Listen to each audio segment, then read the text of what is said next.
So this was Trump's urging, doesn't like the deal, starts a tariff war, at least talking about one with Canada and Mexico for the first time in like 200 years, right? So now we have strained relationships. Now there's a new leader in Carney, 86% of the Liberal Party vote. That's good. Here's what the Prime Minister had to say last night.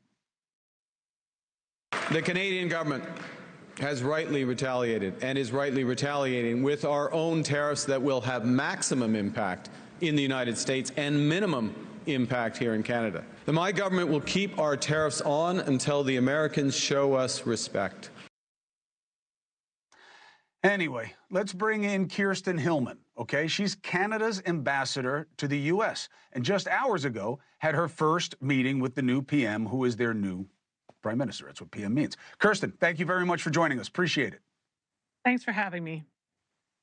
Just to say, he's not PM yet. He has to be sworn in the next day or two, but he's our PM-elect, if you will. Do you think there's any chance it doesn't happen? I'm sorry, I missed that. Do you think there's any chance it doesn't happen? Do I hope it doesn't happen? No. Do you think he's not going to be sworn in, or do you think it's a fait accompli? Oh, yeah, I know he will be sworn in. I apologize. We had a bit of an audio issue here. I can hear you now. Yes, he will absolutely Yes, Ambassador, be sworn in.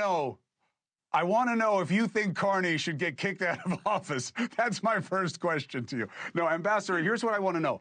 In speaking to the PM-elect, what is your sense of his relative approach to Trump? Is he going to inherit the bitterness between Trump and Trudeau, or does Mr. Carney see a different way forward?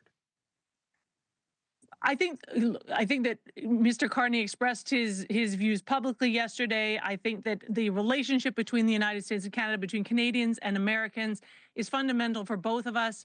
Making sure that there is a good relationship between leaders and those who are working with the leaders is primary. And I know that he's going to put effort into making sure that he has the best relationship possible with President Trump. Relationships go two ways, right? So both sides have to be making that effort. The axe that is being swung here on part of the administration is, look at how much higher Canada's tariffs are on us than ours are on them. It's not fair. Some of them are 200% when it comes to the dairy market. And we need a better deal. How do you want Americans to see those big numbers in context? So thank you for that question. And I do think that we have to look at the facts here. So the first fact is, between Canada and the United States, under the USMCA, the deal that we negotiated under President Trump in his first term, Canada and the United States are 99% tariff-free. 99% of the tariffs are at zero.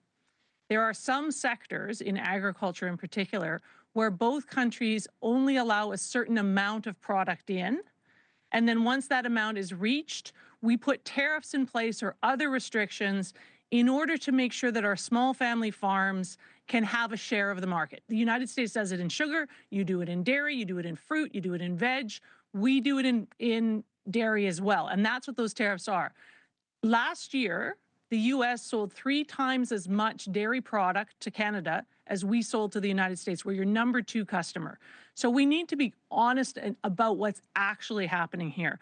It is a deal. We struck that deal. Part of that deal was that both sides would be allowed to keep a certain limited number of restrictions in place for certain sectors where we had policies to protect, as I say, in this case, small family farms. Well, Ambassador, let's do this.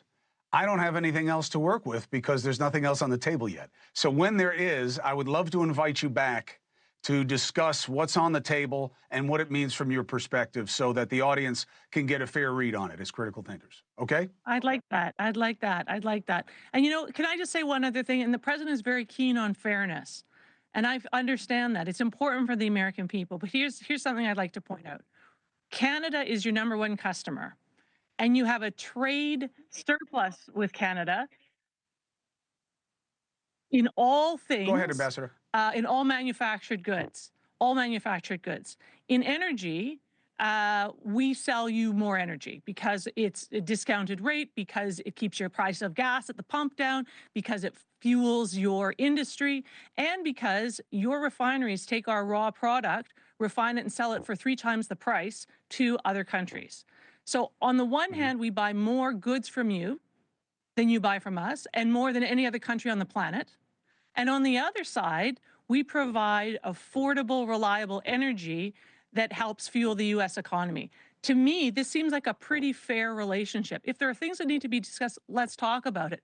But let's talk about it based on the facts, based on what's really happening in this relationship. Ambassador, I appreciate your candor and making your position known. Let's see what happens. You're always welcome here to make the case. Thank you very much. Good luck going forward. Thanks so much. Hey, thanks for watching. Go to joinnn.com to find NewsNation on your screen. And don't forget, click the red subscribe button below to get more of NewsNation's fact-driven, unbiased coverage.